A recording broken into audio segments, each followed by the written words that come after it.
Tim Rosenbach passed for 306 yards. Steve Broussard rushed for 137 as the 17th-ranked Washington State Cougars held off the 14th-ranked Houston Cougars 24-22. That was at the Aloha Bowl in Honolulu. Washington State held a 24-9 halftime lead with Victor Wood scoring 2 TDs. Houston's reserve quarterback, David Dukas, came off the bench in the third quarter and led Houston to 2 touchdowns. Florida State All-America quarterback Deion Sanders has been arrested on charges of battery of a police officer and disorderly conduct after an altercation with a store clerk in Fort Myers, Florida. An altercation, we're told, broke out between Sanders and the clerk at a mall as Sanders and 2 friends were preparing to buy a pair of earrings. According to Minnesota Vikings coach Jerry Burns, it would take a borderline miracle for linebacker Jesse Solomon to be healthy enough to play in tomorrow's NFC wildcard game against the Rams in Minnesota. Solomon has a strained right knee, which is in a large brace, and although he hasn't practiced for the game, he says the knee is getting better every day.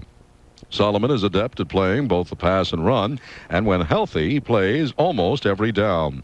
Ray Berry will start at weak side linebacker if Solomon is unable to go.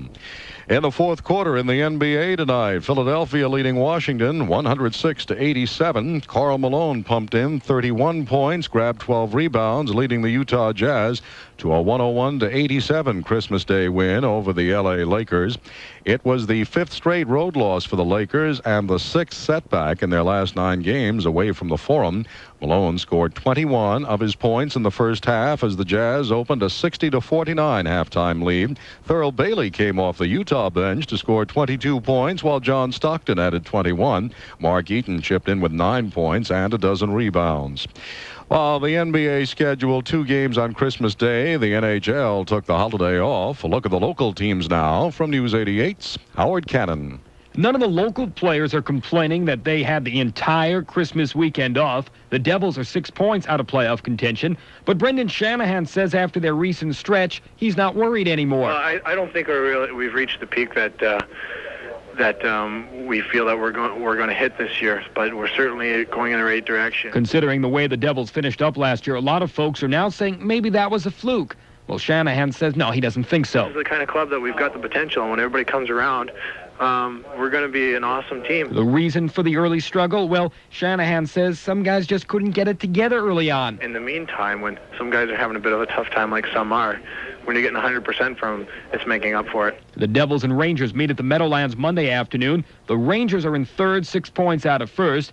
As for the last place Islanders, they return to action Monday night against the Maple Leafs in Toronto. Howard Cannon, News 88 Sports. WCBS News Time is 9:19.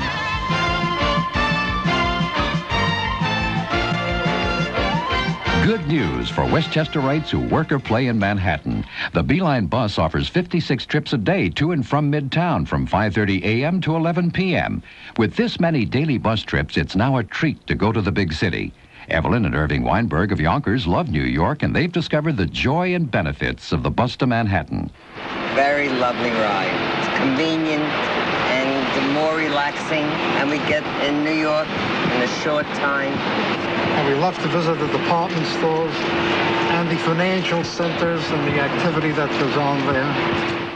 So whether it's for work or play, Broadway or Rockefeller Center, the Beeline is clean, convenient, relaxing, and offers 9 stops from 98th to 23rd Street on 5th Avenue.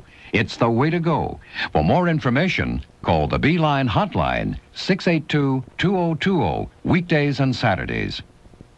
Clear skies for this Christmas Sunday night in New York with 40 degrees, humidity at 48%, and a stiff westerly wind at 15 miles an hour. Rising barometer from 30.12 inches. Continued breezy overnight, but primarily clear, down to around 30 in town, 20s north and west. Tomorrow sunny and cold, still with the stiff breezes out of the northwest.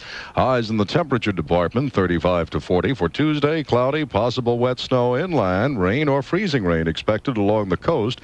Tuesday's highs expected to be near 40. Normally at this time, we'll give you the lottery numbers in New York for a Sunday evening, but because of the holiday, no drawings tonight. WCBS News Time is 9:20. WCBS salutes the men and women of the U.S. Armed Forces serving far away from home this Christmas. Hi, my name is Steve Allegom. I'm stationed at Clark Air Base in the Philippines. I'd like to wish everybody in New Jersey a Merry Christmas and a Happy New Year. Same to you, Steve. WCBS News Time is 9:21. The 5 nuns at the Morris Township Monastery are continuing their protest through the Christmas holiday. The 5 retreated into their monastery's infirmary 3 months ago. When small changes in their routine were announced, the sisters reportedly watched Christmas services today through a small barred window. In Buffalo, a leader of the Sisters of St. Francis has reportedly sent letters to hundreds of the nuns' friends to garner support for the order's $5.3 million lawsuit against Damon College. In a letter addressed to the Friends of Sisters of St. Francis, the Buffalo News says Sister Cristina Picora asked for support as the nuns seek both the cash and the right to continue to live on the campus rent-free without restriction. The sisters, who founded the college and ran it for nearly 30 of its 41-year history, are at odds with school administrators over how long they will be allowed to remain as rent-free residents of the campus in Snyder, New York. Peace on earth, goodwill to all. Such a sentiment, many would say, goes hand in hand with the holiday. Yet WCBS reporter Tim Schell tells us it's clear there's insufficient peace in the Big Apple. With all the joy that Christmas brings, this year's holiday also brings very disturbing news. With at least 7 homicides recorded on Christmas Eve in New York City, 1988 has become the deadliest year in New York on record. The previous mark, set in 1981, was 1,841 murders. That figure was passed sometime Christmas Eve. New York City police officials blame drugs and especially crack with the explosion in homicides through the 1980s. In 1945, New York City police only recorded 291 homicides. On the average, 5 people are killed in New York City each day. I'm Tim Schell, News 88. With the WCBS News Time is 9:22. Okay, troops, what's the battle plan? Media blitz starts next week. This time, we're going to roll out the heavy artillery. Notice how business people these days talk as if there's a war going on? That's because there is. We think they're vulnerable in the Northeast. Good. Look into it. Never has it been tougher for a product or service to compete. Never have the standards or the stakes been higher. I want a complete briefing first thing every morning. More than ever, business people need the latest intelligence. Today's Wall Street Journal. Now conveniently arranged in 3 time-saving sections. Section 1 zeroes in on major business and financial news and helps decipher the barrage of economic indicators. A new marketplace section concentrates on marketing strategies. Who's winning, who's losing, and why. And Section 3 gives you clearly displayed financial tables, plus an emphasis on your personal finances. Now, whether you're in the trading wars, the marketing wars, or the manufacturing wars, arm yourself with daily dispatches from the front lines. Today's Wall Street Journal. Clear skies in New York and 40 degrees. You're staying up to the minute with News 88. WCBS News Time is 9:24. While many holiday gifts are expensive, one of the most valuable costs nothing to give. This is Dr. Stephen Andrew Davis speaking of health. Most healthy people between the ages of 17 and 66 can give blood, and the holiday season is the perfect time to do it, not just because of the sentiment involved, but because of importance and practicality. Blood banks everywhere need blood donations during the holiday periods because of the higher incidence of accidents at those times. Even a single bad auto wreck can result in bleeding which may take many pints of blood to correct. The procedures involved in giving blood are quite simple. First, you call your local blood bank to check on their hours and whether you need an appointment. Also, you should bring proper identification with you, and you may be asked to eat a low-fat meal before coming in. Once you're at the blood bank, registration is usually simple, and the professional in charge will ask you about diseases you may have had which may disqualify you from giving. Actually, most people do qualify to give, and the rest is easy. A quick prick of the finger to check for anemia, blood pressure, and temperature checks, and then the collection goes on. The blood drawing itself may take only 10 minutes. The whole routine less than half an hour start to finish. Once you're done, you realize how easy it was and how good it can make you feel. It's a quietly satisfying thing millions of people can do several times a year. It's a no-cost, meaningful holiday gift. Speaking of health, I'm Dr. Stephen Andrew Davis. Hi, I'm Christopher Donahue, an account exec here at WCBS News 88, and I'd like to take this opportunity to wish you and yours a happy and healthy holiday season. All right, Christopher, and we echo those sentiments. WCBS News Time is 9:25. Time for a WCBS News 88 business update. Dollar opened to 124.85 yen on the Tokyo Foreign Exchange Monday morning, down from Friday's close of 124.95 yen. No gold quote for you on the Monday morning trading in Hong Kong because Monday and Tuesday in Hong Kong, all financial institutions are closed because of the Christmas holidays. Wall Street, like most companies, is enjoying a three-day weekend, but when the holiday abbreviated week's trading resumes Tuesday, Dow Industrials will be opening at 2,168.93, following Friday's more than 8.5-point gain on a small big board volume of 81.8 million shares. In fact, that represented the second smallest turnover of the year, coming during a week in which the Dow scored an 18.25-point advance. Great Atlantic and Pacific Tea Company has agreed to buy Borman's Incorporated, a Detroit area supermarket company, for $27 a share.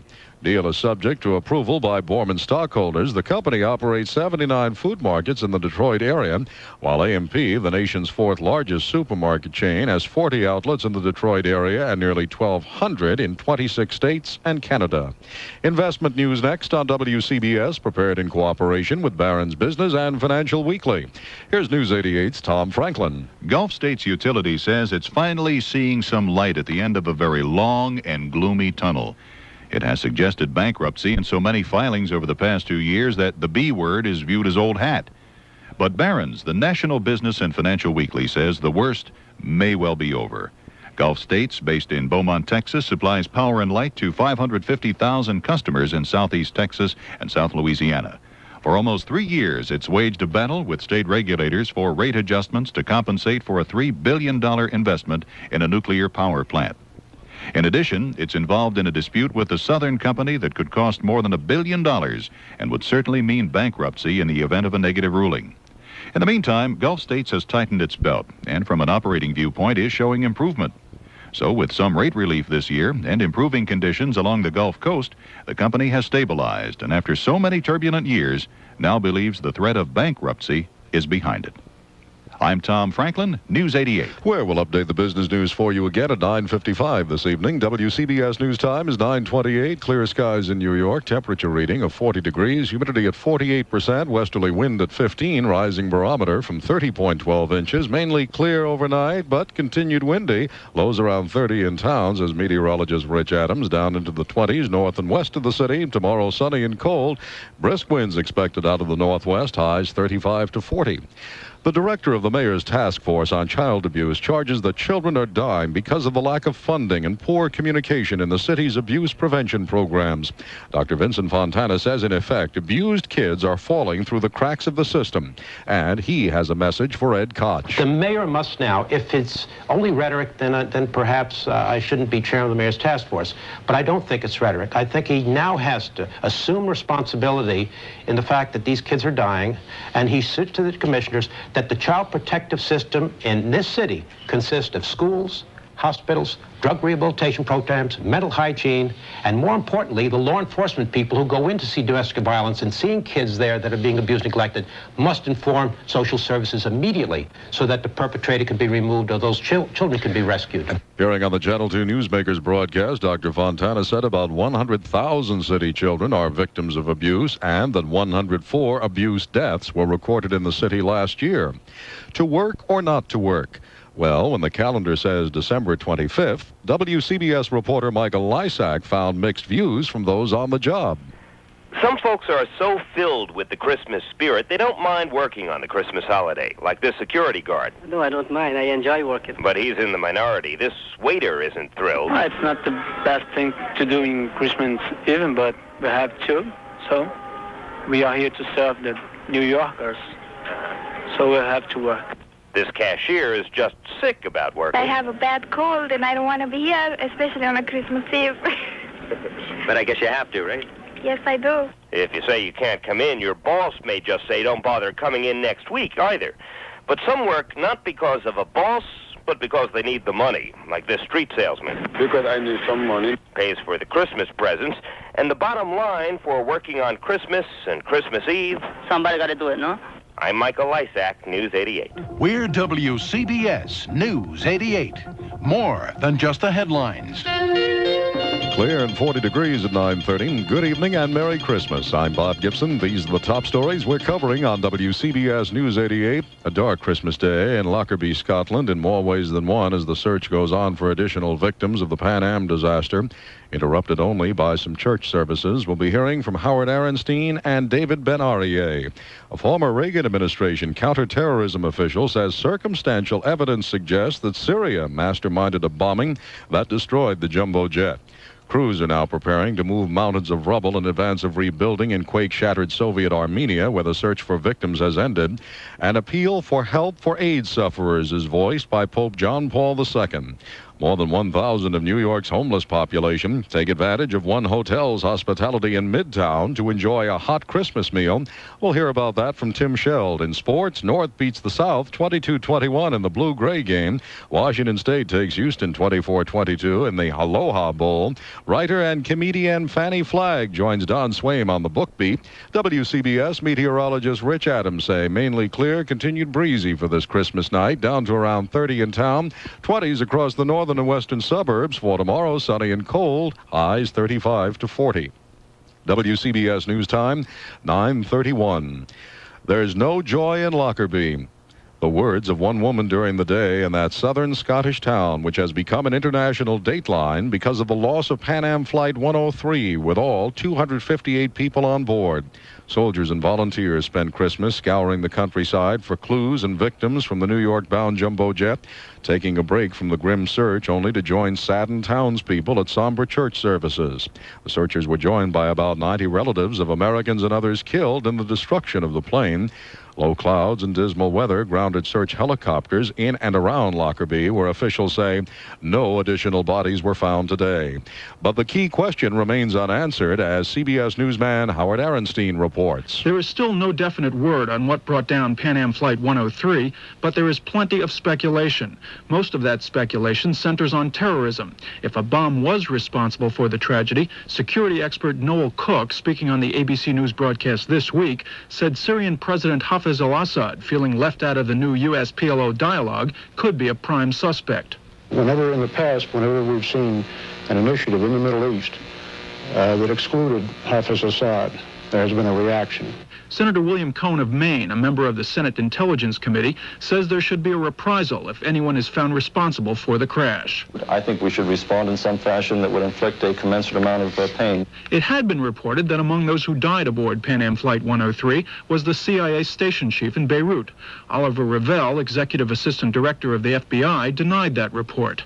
We cannot comment on intelligence community personnel, but I am authorized to say that the station chief in Beirut was not on that aircraft. Whether or not terrorism is to blame, Revelle believes that eventually a cause for the Pan Am crash will be found. Howard Arenstein. Of the stricken town. The 90 relatives that had visited the town so far had expressed the full range of emotions, from grief and sorrow to anger and bewilderment, which varied from person to person. Each relative, after being allocated a personal counsellor, has been allowed to visit any of the sites requested and ask any questions they wish. They were unanimously grateful to the search and rescue authorities, as well as experiencing great understanding and compassion from the local people. Long-term counselling would continue, and the social work department planned to liaise with U.S. organisations to ensure that support was continued for as long as necessary. David Ben-Arie, WCBS, Lockerbie, Scotland. WCBS News Time is 9:35. Clear Christmas night around New York. Hope it's been a great holiday for you and yours. Temperature now at 40 degrees. Humidity at 48%. Westerly wind at 15 miles an hour. And a rising barometer from 30.12 inches. WCBS meteorologist Rich Adams is saying mainly clear but continued breezy overnight, down to around 30 in town. 20s expected in some of the northern and western suburbs. Tomorrow, for the day after, sunny and cold, with the brisk winds continuing out of the northwest, highs 35 to 40. Tuesday, cloudy, possible wet snow inland, rain or freezing rain along the coast.